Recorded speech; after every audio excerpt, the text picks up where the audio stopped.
আসসালামু আলাইকুম, স্বাগত জানাচ্ছি চ্যানেল আই সংবাদে। এখনকার সংবাদ আয়োজন নিয়ে আপনাদের সাথে আছি মেহেরুন্নেসা তাফিয়া। বিস্তারিত সংবাদের শুরুতে জানিয়ে দিচ্ছি ফ্রেশ আটা ময়দা সুজি সংবাদ শিরোনামগুলো। পবিত্র রমজান মাসের চাঁদ দেখা যাওয়ায় রোববার প্রথম রোজা শুরু। তারাবি আদায়ের পর শেষ রাতে সেহরি খাবেন ধর্মপ্রাণ মুসল্লিরা। মহানগরের চিহ্নিত সন্ত্রাসীদের বিরুদ্ধে অল আউট অ্যাকশনে যাচ্ছে পুলিশ, বললেন ডিবি প্রধান। সরকারের জিরো টলারেন্স নীতি ঘোষণা। নতুন দল জাতীয় নাগরিক পার্টি জন আকাঙ্ক্ষা পূরণে কাজ করবে বলে আশা। মানুষের পাশে থেকে সময় উপযোগী উদ্যোগ নেয়ার তাগিদ। দেশে শিল্পে ব্যবহারযোগ্য ও রপ্তানি উপযোগী উচ্চ ফলনশীল আলুর বীজ উৎপাদন বাড়ছে। রপ্তানি নিশ্চিতে নতুন জাতের আলু চাষে আগ্রহী করার তাগিদ। এবং ইংল্যান্ডকে হারিয়ে বি গ্রুপের চ্যাম্পিয়ন হয়ে সেমিফাইনালে সাউথ আফ্রিকা। রানার্স আপ হিসেবে শেষ চারে অস্ট্রেলিয়া, বাদ পড়ল Afghanistan. Primacy in build. German technology, Bangladesh's first thermix rod. Salam Steel Thermex. সংবাদ শিরোনামগুলো জানাচ্ছিলাম। এখনকার এই সংবাদ আয়োজন একই সঙ্গে চ্যানেল আই এর ইউটিউব চ্যানেল এবং চ্যানেল আই এর ওটিটি প্ল্যাটফর্ম আই স্ক্রিনে লাইভ স্ট্রিম হচ্ছে। এবার যাচ্ছে বিস্তারিত প্রসঙ্গে। বছর ঘুরে আবারও এলো পবিত্র রমজান। বাংলাদেশের আকাশে শনিবার সন্ধ্যায় হিজরি 1446 সনের পবিত্র রমজান মাসের চাঁদ দেখা গেছে। চাঁদ দেখা যাওয়ায় শনিবার রাতে তারাবির নামাজ পড়ে ভোরে সেহরি খেয়ে রোববার প্রথম রোজার নিয়ত করবেন ধর্মপ্রাণ মুসলমানরা। চক্র মালিথা রিপোর্ট। আরবি হিজরি সনের নবম মাস রমজান। এই মাস জুড়ে রোজা পালন করা মুসলমানদের জন্য ফরজ। মহান আল্লাহ পাক এই মাসের প্রতিটি দিবস রজনীতে দান করেন মুষলধারায় বৃষ্টির মতো অশেষ রহমত। সন্ধ্যায় জাতীয় চাঁদ দেখা কমিটির সভায় জানানো হয়, এবছর আত্মশুদ্ধি, সংযম আর পুণ্য অর্জনের প্রথম রোজা রোববার। 17 ফাল্গুন 1431 বঙ্গাব্দ, 2 মার্চ 2025 খ্রিস্টাব্দ রোববার থেকে 1446 হিজরি সালের পবিত্র রমজান মাস গণনা শুরু হবে। রমজান মাসে প্রতিটি ফরজ আমলের সওয়াব আল্লাহ পাক 70 গুণ বাড়িয়ে দেন। রমজানের প্রথম 10 দিন রহমতের, মাঝের 10 দিন মাগফিরাতের আর শেষের 10 দিন মুসলমানরা এই এক মাস সিয়াম সাধনার পাশাপাশি দান খয়রাত সহ বিশেষ ইবাদতের মাধ্যমে আল্লাহর নৈকট্য ও করুণা লাভে সচেষ্ট থাকেন। আর রমজানের অন্যতম অনুষঙ্গ এশার নামাজের পর একসঙ্গে জামাতের সাথে তারাবির নামাজ আদায়। ঢাকা ও আশেপাশের এলাকায় আজ সাহারির শেষ সময় ভোর রাত 5টা 4 মিনিট এবং প্রথম রোজায় ইফতার সন্ধ্যা 6টা 2 মিনিটে। খোশ আমদেদ মাহে রমজান। ইফতার, সেহরি, ইবাদত বন্দিগি আর কর্মস্থলে নতুন সময়সূচিতে রমজান মাসে বদলে যায় মানুষের জীবনযাত্রা। Chakor Malitha, channel I, Dhaka. Dhaka metropolitan পুলিশের ডিবি প্রধান রেজাউল করিম মল্লিক বলেছেন, রমজানকে সামনে রেখে রাজধানীতে চিহ্নিত সন্ত্রাসীদের বিরুদ্ধে অল আউট অ্যাকশনে যাচ্ছে পুলিশ ও গোয়েন্দারা। এক ব্রিফিংয়ে অপরাধের ক্ষেত্রে জিরো টলারেন্স নীতির ঘোষণাও দেন তিনি। সকালে ডিএমপি মিডিয়া সেন্টারে রমজান উপলক্ষে আইন শৃঙ্খলা পরিস্থিতি নিয়ে সংবাদ সম্মেলনে তিনি আরো বলেন, রোজার সময় রেল স্টেশন, বাস ও লঞ্চ টার্মিনাল সহ বিভিন্ন স্থানে মানুষের উপস্থিতি বাড়ে। এইসব জায়গায় নাশকতা ঠেকাতে গোয়েন্দা নজরদারি বাড়ানো হয়েছে। বিভিন্ন এলাকায় চিহ্নিত সন্ত্রাসী বাহিনীর কথা আমরা শুনতে পাচ্ছি। তাদের বিরুদ্ধে আমরা অল আউট অ্যাকশনে যাচ্ছি। প্রিয় সাংবাদিক বন্ধুরা, আইন শৃঙ্খলা রক্ষায় যৌথ বাহিনী সারা দেশে তৎপরতা বাড়িয়েছে। অন্যান্য নিরাপত্তা বাহিনীও মাঠে আছে। সেখানে গুরুত্বপূর্ণ ভূমিকা রাখছে আমাদের অহংকার বাংলাদেশ সেনাবাহিনী। প্রধান উপদেষ্টার প্রেস সচিব শফিকুল আলম বলেছেন, তথ্য উপাত্ত থেকে দেখা যাচ্ছে গত বছরের রমজানের তুলনায় এবছর রমজানের শুরুতে অধিকাংশ নিত্যপণ্যের মূল্য কম। রমজানে পণ্য মূল্য সহনীয় রাখতে সরকার অগ্রাধিকার ভিত্তিতে কাজ করছে এবং আশা করা যাচ্ছে পুরো রমজান মাস জুড়ে নিত্যপণ্যের মূল্য সহনীয় পর্যায়ে থাকবে। শনিবার বিকেলে ফরেন সার্ভিস একাডেমিতে সংবাদ সম্মেলনে তিনি বলেন, রমজানে খাদ্যপণ্য সহ অন্যান্য নিত্যপণ্যের মূল্য যেন সহনীয় পর্যায়ে থাকে সেই লক্ষ্যে সরকারের সংশ্লিষ্ট সংস্থাগুলো নিবিড়ভাবে কাজ করেছে। বিশেষ করে ফুড এবং অন্যান্য পণ্যের দাম কিভাবে সহনীয় পর্যায়ে আনা যায় সে লক্ষ্যে ইন্টেন্সিভলি কাজ করা হয়েছে। এবং আমরা আজকে বলতে পারি, আজকে আমাদের কাছে যে ডেটা আছে যে জিনিসপত্রের দামের, বিশেষ করে নিত্য প্রয়োজনীয় ভোগ্য পণ্যের, সেখানে স্পষ্ট দেখা যাচ্ছে যে গত রোজার থেকে এই রোজায় বেশিরভাগ পণ্যেরই দাম সহনীয় পর্যায়ে এসে কমেছে। এবং এই যে সহনীয় পর্যায়ে আসা, এটা আমাদের পুরো রোজা ধরে, এই যে সামনে যে রোজা আসছে পুরো রোজায় আমাদের ফোকাস থাকবে যে এটাকে কিভাবে এই দামটাকে সহনীয় পর্যায়ে রাখা যায়। নতুন দল জাতীয় নাগরিক পার্টি এনসিপি জন আকাঙ্ক্ষা পূরণে সঠিক রাজনৈতিক ম্যানিফেস্টো ও এর বাস্তবায়ন করে যাবে বলে আশা করছেন রাজনৈতিক বিশ্লেষকরা। তারা মনে করেন বৈষম্যহীনতার চর্চা করা গেলে নতুন দলটির ভালোর সম্ভাবনা রয়েছে।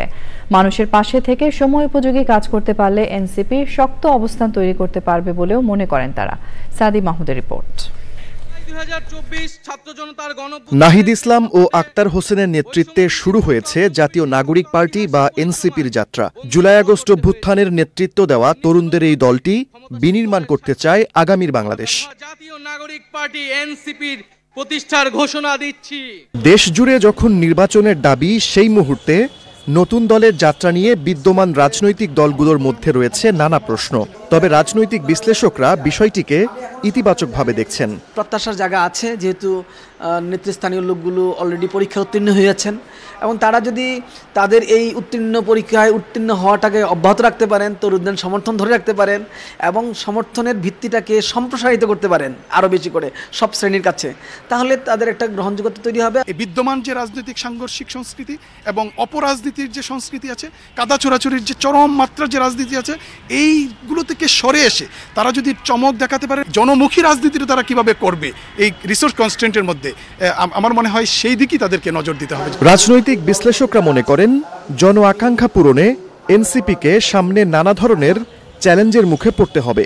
একটা নতুন রাজনৈতিক দল, তাদের যে অর্থনীতির উৎস, এই জিনিসগুলো নিয়ে হয়তো সামনে ডিসপিউট হবে, বিতর্ক হবে, নানান গোয়েন্দা সংস্থার বিভিন্ন রিপোর্ট আসবে, ইনভেস্টিগেটিং জার্নালিস্টরা লেগে থাকবে।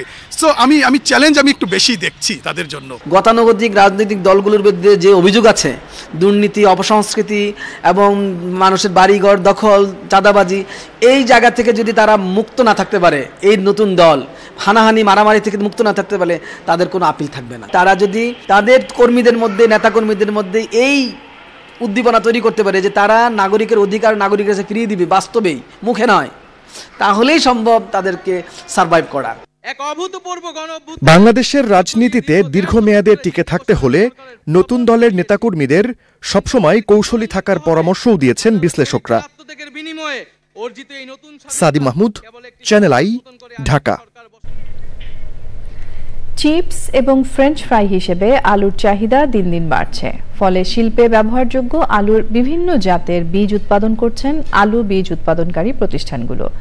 তারা বলছেন, আলু রপ্তানি বাড়াতে হলে শিল্পে ব্যবহারযোগ্য আলু উৎপাদন বাড়াতে হবে। বিস্তারিত শাইখ সিরাজের রিপোর্টে। রংপুরের ঈশ্বরপুর গ্রামের এই মাঠে যতদূর চোখ যায় চোখে পড়ে বিভিন্ন জাতের আলুর গাছ। এখানে উৎপাদন হচ্ছে আলুর বীজ, আর এখান থেকে উৎপাদিত আলু বীজ ছড়িয়ে পড়ছে সারা দেশে। তবে এই মাঠে যে আলুর বীজ উৎপাদন হচ্ছে তা ব্যবহার হবে আলুর প্রসেসিং শিল্পে। আমরা এখানে চিপস ভ্যারাইটি নিয়ে, প্রসেসিং ভ্যারাইটি নিয়ে কাজ করতেছি। এখানে আছে চিপস এবং ফ্রেঞ্চ ফ্রাইস। ওকে, বাংলাদেশে 2006 থেকে আমরা কাজ করতেছি।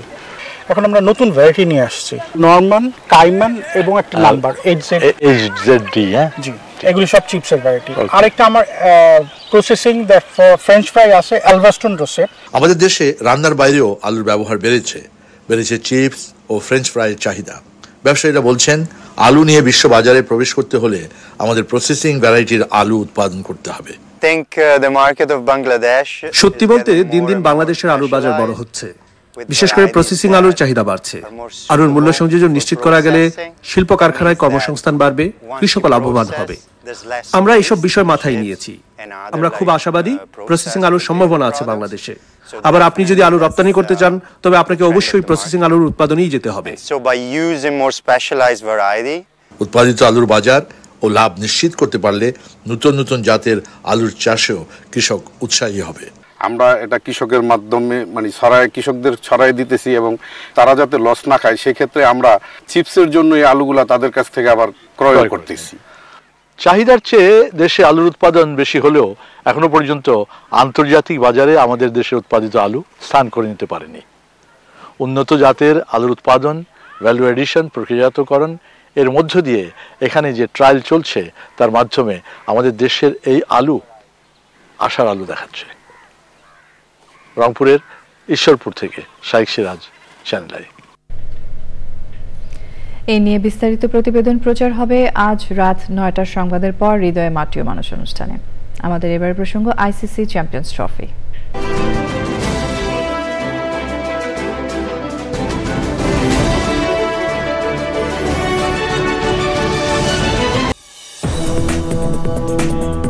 স্বাগত জানাচ্ছি আরো একবার চ্যানেল আই সংবাদে। আমিন জুয়েলার্স আন্তর্জাতিক সংবাদ।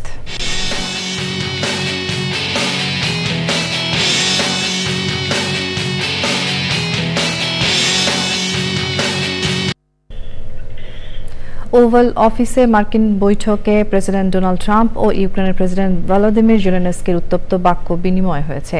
দুদেশের মধ্যে হয়নি খনিজ সম্পদ নিয়ে পূর্ব নির্ধারিত চুক্তি। যৌথ সংবাদ সম্মেলনও বাতিল করা হয়েছে। এই ঘটনার পর যুক্তরাষ্ট্রের সাথে সম্পর্ক পুনরুদ্ধারের প্রস্তাব দিয়েছেন জেলেনস্কি। ট্রাম্পের সাথে উত্তপ্ত বাক্য বিনিময়ের ঘটনায় জেলেনস্কির প্রতি পূর্ণ সমর্থন জানিয়েছেন যুক্তরাজ্য ও অস্ট্রেলিয়ার প্রধানমন্ত্রী। পাশে দাঁড়িয়েছেন বেশিরভাগ ইউরোপীয় নেতা। এবারে রয়েছে কৃষি সংবাদ।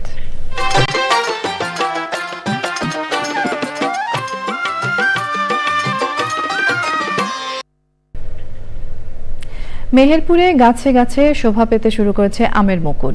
প্রাকৃতিক দুর্যোগ, হপার পোকার সংক্রমণ প্রতিরোধ সহ ফলের গুটি যেন ঝরে না যায় তাই গাছের পরিচর্যায় ব্যস্ত সময় পার করছেন সংশ্লিষ্টরা। সঠিক পরিচর্যা ও আবহাওয়া অনুকূলে থাকলে ভালো ফলন হওয়ার আশা করছেন বাগান মালিকরা। প্রকৃতি সংবাদ।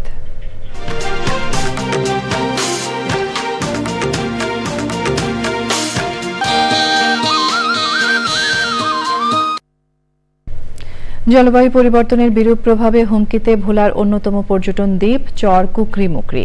সেই সাথে বেপরোয়া বন উজাড়, শিকারীদের দৌরাত্ম্য আর প্লাস্টিক বর্জ্যের কারণে ধ্বংস হচ্ছে দ্বীপের পরিবেশ প্রতিবেশ। সংশ্লিষ্টরা বলছেন অব্যবস্থাপনা আর সুষ্ঠু পরিকল্পনার অভাবে থমকে আছে বিপুল সম্ভাবনাময় এই পর্যটন খাত। এক্সিম ব্যাংক বাণিজ্য সংবাদ।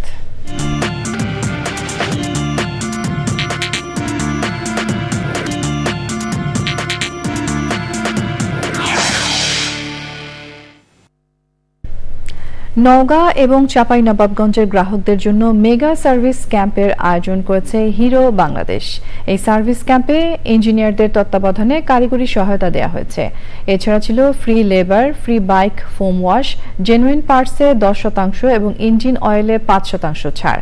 3 দিন ব্যাপী এই ক্যাম্প নওগাঁ ও চাঁপাইনবাবগঞ্জে অনুষ্ঠিত হয়েছে। অনুষ্ঠানে মেগা সার্ভিস ক্যাম্পে চ্যানেল পার্টনার সহ স্থানীয় গণ্যমান্য ব্যক্তিরা উপস্থিত ছিলেন।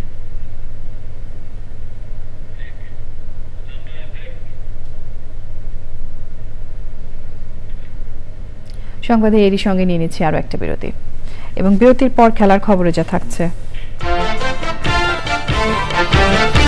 চ্যাম্পিয়ন্স ট্রফির মিশন শেষ করে 1 পয়েন্ট নিয়ে দেশে ফিরেছে টিম বাংলাদেশ। দলের সাথে ফেরেননি হেড কোচ ফিল সিমন্স। স্বাগত জানাচ্ছি আরো একবার চ্যানেল আই সংবাদে। দ্বিবার্ষিক নির্বাচনে 2025 থেকে 27 নেতৃত্বাধীন হাব ঐক্য কল্যাণ পরিষদ সংখ্যাগরিষ্ঠ নবনির্বাচিত কার্যনির্বাহী পরিষদের অভিষেক অনুষ্ঠিত হয়েছে। শনিবার কাকরাইলের একটি হোটেলে এই অভিষেক অনুষ্ঠিত হয়েছে।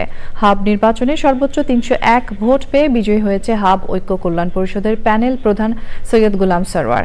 আগামীতে হজ যাত্রী ও হাজিরা হাবের মাধ্যমে বিশেষ সুবিধা পাবেন বলেও অঙ্গীকার ব্যক্ত করেন নবনির্বাচিতরা।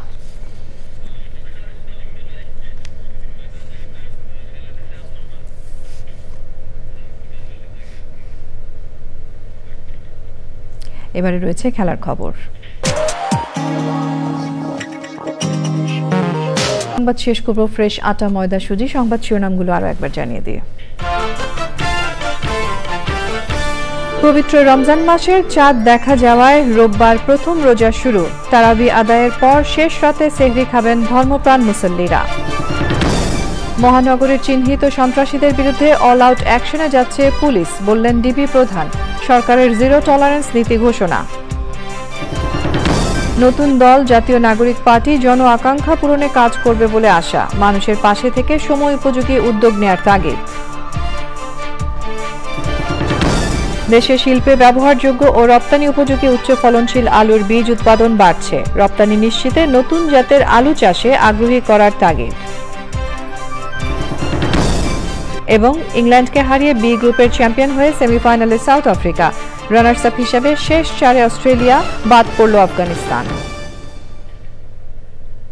প্রিয় দর্শক, চ্যানেল আইয়ের সর্বশেষ সংবাদ জানতে ভিজিট করুন channelionline.com-এ। যুক্ত থাকুন আমাদের সোশ্যাল মিডিয়া প্ল্যাটফর্মগুলোর সাথে। এই সঙ্গে শেষ করছি এখনকার সংবাদ আয়োজন। ধন্যবাদ এতক্ষণ আমাদের সঙ্গে থাকার জন্য।